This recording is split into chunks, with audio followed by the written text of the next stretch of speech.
મંગલદાયક ભગવાનની કથાનો અનંત મહિમા છે.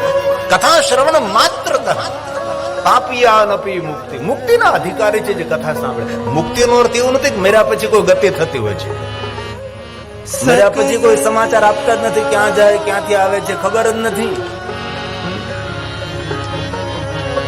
શિવ મહાપુરાણ ગ્રંથમાં ભગવાન શ્રી હરિ ભગવાન વિષ્ણુજીએ મુક્તિનો અર્થ સમજાવ્યો.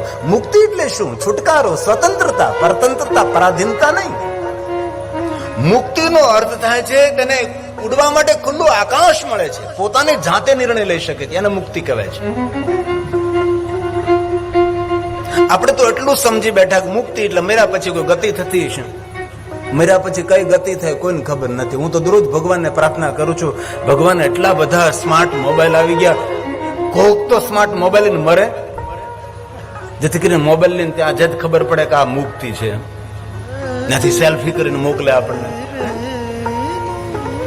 મૃત્યુ બાદ કઈ ગતિ થાય એ આપણે જાણતા નથી. શાસ્ત્રોના આધારે આપણે વર્ણન કરતા હોઈએ, પણ ભગવાન વિષ્ણુએ મુક્તિ શબ્દનો અર્થ એવો કર્યો, જે કથા સાંભળે છે મુક્ત જીવાત્મા.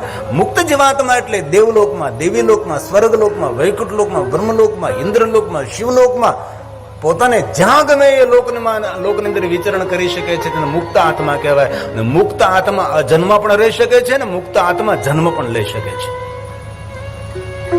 મુક્તિ એટલે નિષ્ક્રિયતા નહીં, પોતાની જાતે સ્વનિર્ણય લઈ શકે છે, ને મુક્તિ કહેવાય છે. કથા શું આપે છે? કથા મુક્તિ આપે છે, કથા સ્વતંત્રતા આપે છે, કથા ઉડવાનો અવકાશ આપે છે. એ ભગવાનની કથા છે. તેથી કથા સાંભળવી જોઈએ. ગમે એટલા ભણેલા હોય, ગમે એટલા મોટા માણસ હોય, ગમે એટલી મોટી પદ મળી હોય, પણ એક ઘડી આ ધીમે પુણ્ય થોડી વાર પણ કથામાં બેસવું જોઈએ. આપણી પરંપરા છે. જાઓ ક્યારે ઇસ્લામમાં ખબર પડે. કેટલી અદબ, કેટલી શિસ્ત, કેટલું અનુશાસન. એ તો આપણે ઋષિ મુનિઓની ઉદારતા છે. કથામાં આપણે નાચી શકીએ, કથામાં હસી શકીએ છીએ આપણે, અને કોઈ પણ સમયે આવીએ ને કોઈ પણ સમયે જઈએ. એ આપણે ઋષિ મુનિઓની ઉદારતા છે. બાકી જાઓ ક્યારે સભામાં ખબર પડે કેટલું અનુશાસન છે. તેથી કથા એક સાધના ઋષિ મુનિઓની પરંપરા છે. આ મહાદેવની પરંપરા છે. અત્ર વક્તા મહાદેવો, સ્વયં શિવની પરંપરા એ કથા છે. ઋષિ મુનિઓનું આરાધનીય ભગવાનની કથા છે. તેથી કથાને તમે સામાન્ય ન સમજો. આજે ગજેરા પરિવાર સવાર મળવા માટે આવ્યા હતા. મેં ખૂબ તેને પ્રશંસા કરી. શા માટે? કે આજે સમાજમાં જે કાંઈ દેખાય છે ને એ પ્રભાવ ભગવાનની કથાનો છે. તમારા જેવા કથા આયોજક ન હોય, કથા જજમાન ન હોય, તો કઈ રીતે ધર્મનો પ્રચાર પ્રસાર થઈ શકે? આ 30 વર્ષથી હું કથા કરું છું. મને ખબર છે, મારો જન્મ શિવાલીમાં થયો છે. શિવાલીમાં કોઈ નહીં આવતું. તો ભાઈ મહાશિવરાત્રી જ્યારે 5 માણસો આવતા હતા ને એ ભાંગ પીવા વાળા હતા. આજે કોઈ પણ ગામની અંદર જાઓ, શિવાલીઓ ભરચક ભર્યા શિવ ભક્તોથી, અને એ કથાના પ્રભાવથી ભર્યા છે. આજે લોકોમાં શિવ ભક્તિ દેખાય છે. આજે દરેક યુવાન ભાઈઓ મહાદેવ તરફ તેની ભાવ જાગ્યો, તેની ભક્તિ જાગી છે. તેથી કથા સમાજમાં મોટી ક્રાંતિ કરે છે. આધ્યાત્મિક મોટિવેશન છે. જીવનને નિર્માણ કરે, સમાજને નિર્માણ કરે, સાચું માર્ગદર્શન આપે, સાચો રસ્તો બતાવે. એ ભગવાનની કથા છે. તેથી કથા સાંભળે તો ધન્ય છે જ. મેં ચંદુભાઈ ગજેરાને કહ્યું કે મારા માટે શિવાલીમાં જરૂર મારા મહાદેવ છે, પણ મારો મહાદેવ, મારી કથાનો આયોજક, મારો જજમાન મારો મહાદેવ છે. એ મારો ભગવાન છે. એના થકી આ બધું રૂડું કાર્ય થાય. બાકી કોણ કરી શકે? પોતાના દીકરાના લગ્નમાં કરોડ, 2 કરોડ, 3 કરોડ નો ખર્ચો કરે, કોઈ યાદ નથી કરતું. ભાઈ કોણ યાદ કરે તમને? એક પત્રિકા 7-7 હજાર રૂપિયાની લગ્નની પત્રિકા, એમાં ખાવા જેવું ખાઈ લઈને બાકી બધું કચરામાં નાખી દે છે. આવી ભગવાનની કથા કરી હોય તો એમ યાદ કરે. આગળ પેલા વાસણભાઈ યાદ કર્યું કે ફરાદીમાં અંદર કથા આવી, તેની એ કથાની વાત યાદ કરે, લોકો યાદ કરે છે.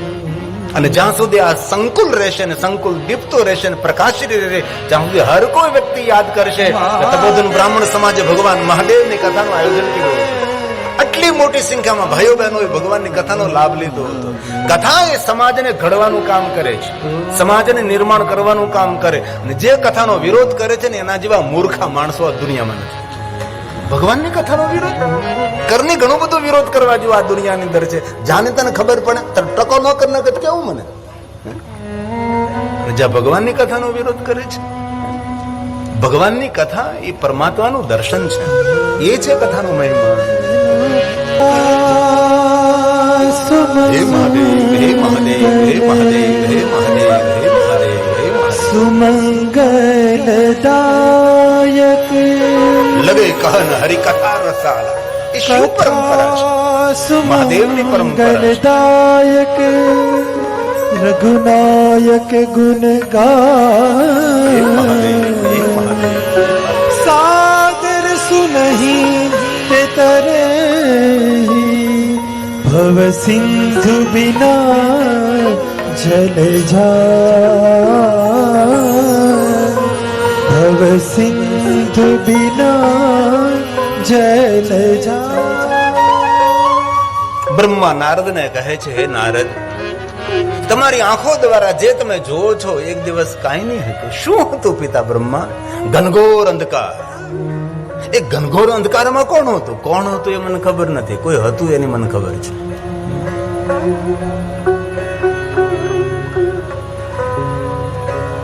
સૂર્ય નહીં, ચંદ્ર નહીં, વાયુ નહીં, તેજ નહીં, આકાશ નહીં, સરિતા નહીં, સાગર નહીં, પેડ નહીં, પહાડ નહીં, જીવ નહીં, જંતુ નહીં. ઘનઘોર અંધકારમાં સ્વયંભૂ પ્રકાશિત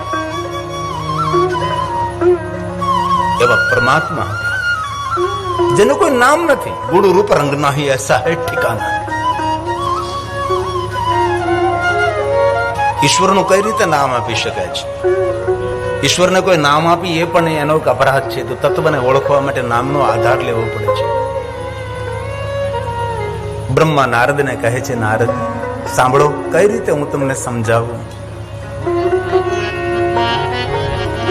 પણ મને જ્યાંથી ખબર છે ત્યાંથી હું તમને કહું છું. બાકી શિવ તત્વમ મયા ને હું નથી જાણતો. નાંતમ દેવા વિજાનંતી. કોઈ દેવતા પણ આ તત્વને જાણતા નથી. એવા પરમ પિતા પરમાત્મા ભગવાન, આદિ અનાદિ ભગવાન શિવ છે. હે નારદ, એ નિરાકારમાંથી એક આદિ પુરુષ, આદિ પ્રકૃતિ પ્રગટ થઈ, જે સ્વયંભૂ પ્રકાશિત છે. કોઈના પ્રકાશથી પ્રકાશિત નથી, वो સ્વયંભૂ પ્રકાશિત છે. એમનો સ્વયંનો પ્રકાશ છે. આદિ પુરુષ જે પ્રગટ થયા તેને ભગવાન આદિ શિવ કહીએ છીએ, અને આદિ પ્રકૃતિ જે પ્રગટ થઈ એને આદ્ય શક્તિ કહીએ છીએ. નારદ, આ દુનિયામાં જે કાંઈ તમને દેખાય ને શિવ અને શક્તિનો વિસ્તાર છે.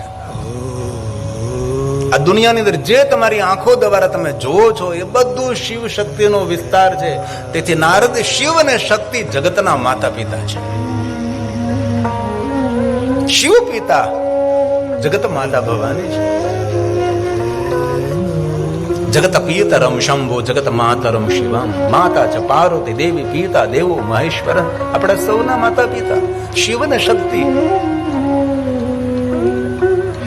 મહેશ મહેશ્વરી, ભવ ભવાની, કાલ કાલી, શંકર શંકરી આપણા સૌના માતા પિતા છે. અને એક વાત ખૂબ દિલથી યાદ રાખવી, આપણે રોજ પ્રાર્થના કરી તમે ચ માતા ચ પિતા, એ કોને માટે ગવણી છે? એ સ્વયં શિવજી માટે બોલાણું છે. ભલે તમે કોઈ પણ દેવતાઓને સામે બોલી શકો છો, તેનો વિરોધ નથી અમારો કઈ, પણ તમે મૂળમાં જુઓ તો એ ભગવાન મહાદેવ માટે બોલાણું છે. કોઈ પણ દેવી દેવતાઓની સામે તમે પ્રાર્થના બોલી શકો છો, ગાઈ શકો છો. ઘર ઘર ન ગવાય છે, આપણા બાળકો પણ બોલી શકે છે. પણ ખરેખર જો જોઈએ તો ભગવાન શિવ અને માતા પાર્વતી, શિવ અને પાર્વતીના માધ્યમથી જગત માતા પિતાના માધ્યમથી. અને આપણે તો મહાદેવના ભક્ત, કેટલું આપણું ગૌરવ છે. શિવ મહાપડ ગ્રંથમાં તો સ્વયં ભગવાન વિષ્ણુએ કહ્યું છે કે જેને શિવ ભક્ત કુળમાં જન્મ મળે ને, એનું એક જન્મનું પુણ્ય ન હોય, તેનું કરોડો જન્મનું પુણ્ય હોય. ત્યારે શિવ ભક્ત કુળમાં તેનો જન્મ મળે છે. અગણિત જન્મનું પુણ્ય એકત્ર થાય ત્યારે હૃદયમાં ભગવાન મહાદેવ પ્રત્યે ભાવ પ્રગટ થાય છે. ઘર ઘરમાં બોલે છે, આપણને સૌને કંઠસ્થ છે. આપણે રોજ બોલીએ છીએ, એને બોલવી જ જોઈએ. ત્વમેવ માતા ચ પિતા ત્વમેવ, ત્વમેવ બંધુ સખા ત્વમેવ,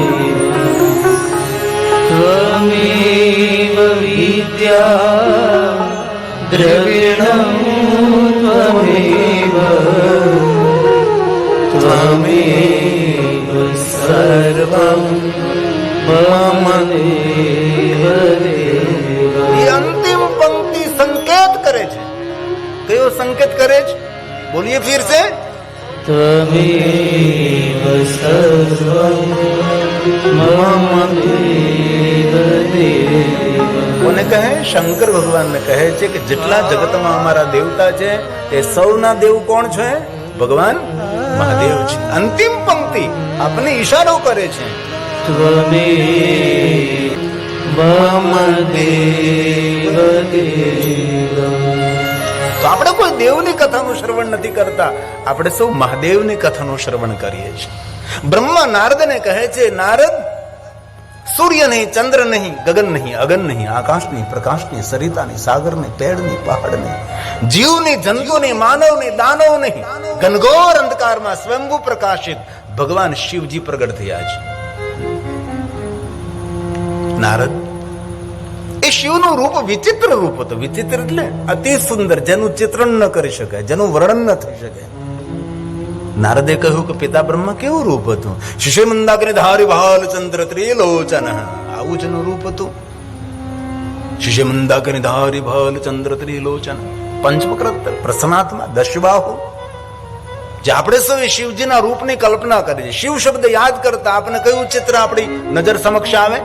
જટા, ભાલચંદ્ર, ગંગા, ત્રિનેત્ર, ત્રિશુલ, ડમરુ, મૃગચર્મ, ભસ્માંગ, પન્નક, ભૂષણમ, વાસુકી, કંઠ ભૂષણમ, નાગોના હાર, પંચકરધર, 5 મુખ મહાદેવ છે. શિવજીના કેટલા મુખ છે? 5 મુખ છે.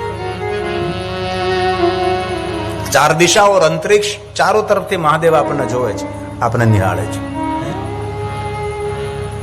મહાદેવની એક વંદના છે, લેકિન બહુ ઓછી લોકપ્રિય બને.